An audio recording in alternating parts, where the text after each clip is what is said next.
Yeah, finally we get to see Dark Athena. You've been holding back a little bit, or it's been in the dark for a long time. How does it feel to finally be able to show off what you've been doing for the last couple of years? Yeah, I mean it's really nice to be able to do that, of course, and it's been a kind of you know, easy ride for us, a nice ride, because we started working on the project a little bit before Darkness was released, just in pre-production, and then we had a really long crunch time on Darkness. But as soon as Darkness was shipped, we could focus totally on the Athena game, and it's been, I think it's been 18 months now in full production, and we are finally done. Going into a universe that already exists, how's that like for an art director? It's good actually, because we have a lot of things that we can draw upon. That there are things that has already been made that you can use, but then also there's a lot of opportunity for us to create new stuff. So it's a sort of a mix between using what's already there and staying true to that, but also putting your own inspirations and ideas into the finished product. Looking at the first screens that were released for the remake and looking at the game now, it's quite a dramatic change. Absolutely, and we have done a lot of work also on the Butcher Bay campaign. So yeah, definitely. I mean, pretty much every texture, every model has been, you know, revamped and remade. The audio is all new.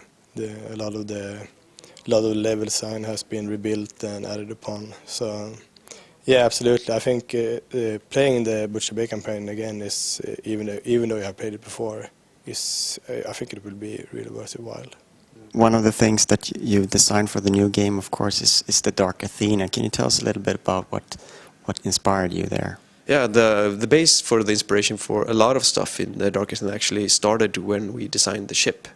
And it's a sort of a deep sea creature, if you like, something that you can imagine living on the bottom of an ocean.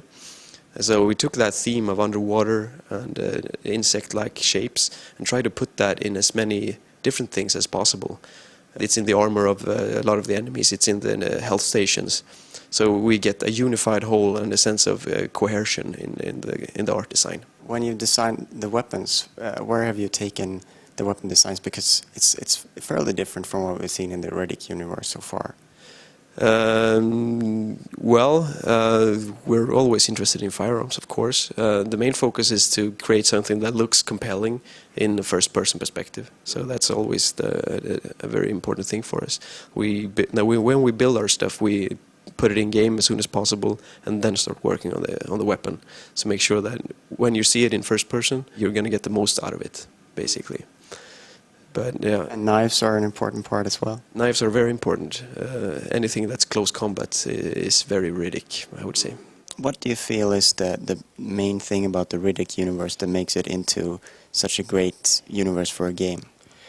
I think the character stands out, actually. I think the character is perfect for a game. I even go so far to say that I think the Riddick character is better for game than it is for movies. Well, one thing is that Riddick character is a really cool game character, I think, and it's a very special way of doing things. He's very direct in his response to anything that happens.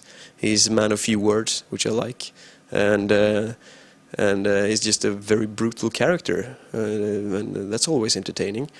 And also, the Riddick universe is it's very big, and we can do a lot of things with it, and we haven't felt restricted in any way in creating these things. Just making sure that it feels like it's part of the Riddick universe, and I think we've achieved that.